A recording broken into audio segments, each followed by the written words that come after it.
Discover this month's great sporting events available on the Eurosport Player mobile application.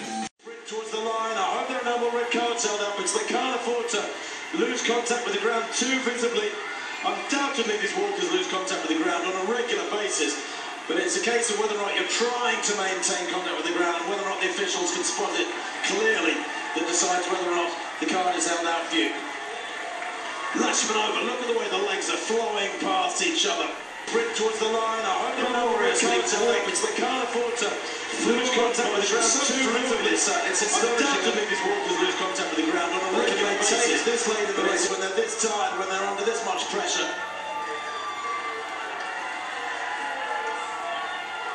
Well, this is only the third edition of the women's 20km walk in the Olympic Games. There were two 10km walks. There's that smile again on the face of Kia Yang.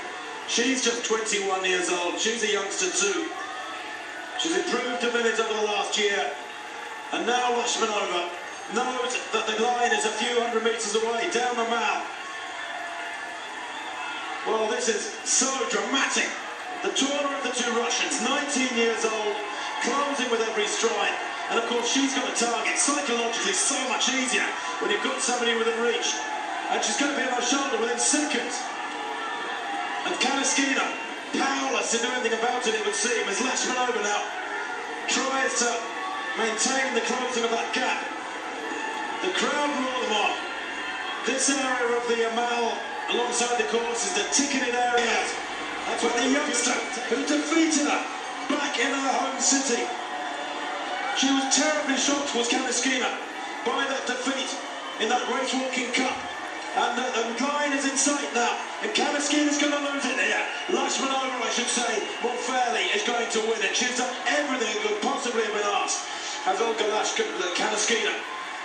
She's thrown the kitchen sink at this field, but this young lady, with those long, lithe, fluid limbs, has picked it up now, and the final meets have thrown it back, and she is the Olympic champion, Elena Lashmanova. Oh my word, Kanaskina will be gutted by that. A silver for her, a gold for Russia as well through Lashmanova, and a bronze for China there. Fabulous walking there from Kia Yang Shenji.